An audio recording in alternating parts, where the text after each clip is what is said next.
Hi, good afternoon. Welcome to Take Two. Well then, put a question to you. Name me some famous places, some street names and things like that have become famous on the telly. Andrew? Albert Square. Albert Square's one, yes. Zoe? Pigeon Street. Pigeon Street, good one. Nick? Coronation Street. Coronation Street. Gail? Sesame Street. Sesame Street. Paul? Ramsay Street. Ramsay Street, that's what I was after. I thought we were never going to get it. Right, we have had more letters about Neighbours than any other programme this series, so we thought it warranted a special report from Down Under. Our man on the spot is called Tony Porter. G'day, Tony, how are ya? G'day, Philip. Well, here we are, just to prove we're in Australia. This is Billabong Park, in the suburb of South Vermont in Melbourne, Victoria. What's Billabong Park got to do with our story? Well, this very Australian park is right next door to one of the most famous streets in the world, just up here. Pin Oak Court? Well, perhaps you could be forgiven if you don't recognise it straight away, because worldwide, this street is better known in Neighbours as Ramsay Street. All the familiar houses are there. Paul and Gail Robinsons, the Ramsays, the older Robinsons, the Clarks, and of course, the Mangles. But hang around a while and the image starts to crumble as the real-life residents start to appear. The Benton and Samuel kids as they make their way home from school.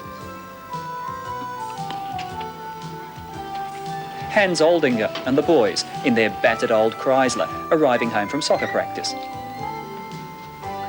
These are the real Ramsay Street kids, and you can be sure they know the street as well as any Neighbours fans anywhere in the world. Well, Mrs. Mangle lives there. Yes, Mangle's lives there. Yeah, and the Robinsons, they live over there. The Clarks live there. Are there times when you wish you didn't live here, that it wasn't happening? Well, really, it's not much different to any other street or court. It's just that they come here with all their cameras and the actors every now and again to film. And the tourists come with their cameras. Yeah, from Japan and England and everywhere. I think there's bus tours now. And You're pretty friendly with the people from the cast of Ramsay Street? Well, I get out here more than Ben does, so I know them better, sort of. Why, you get out and have a sticky beak, do you? Stick your nose in. Yeah, sort of.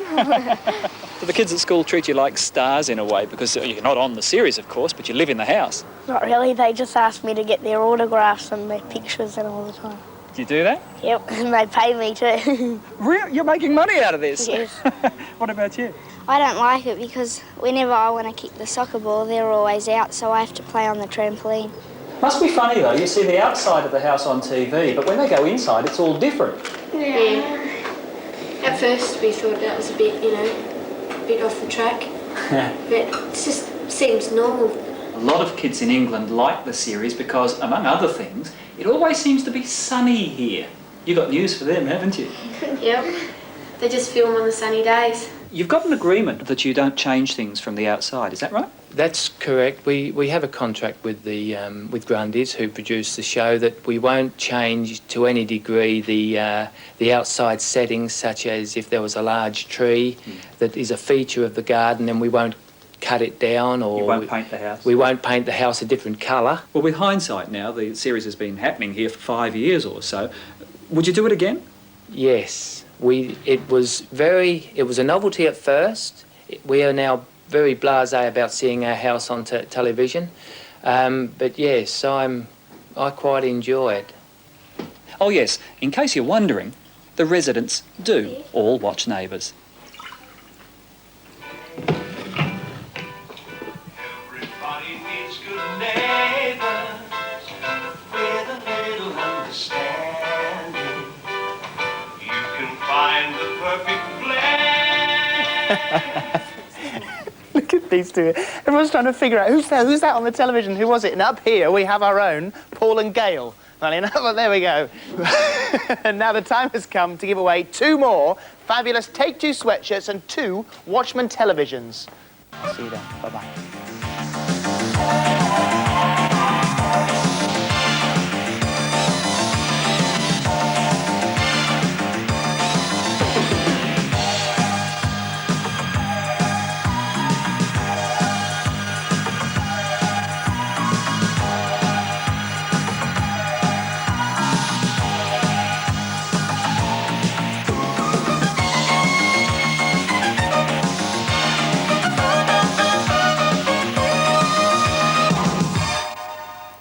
I will be very interested to see the results of that phone vote, and we will have the results here in front of the broom cupboard next week at 4:35. But I've spent hours doing these, so I'm going to show you the numbers again.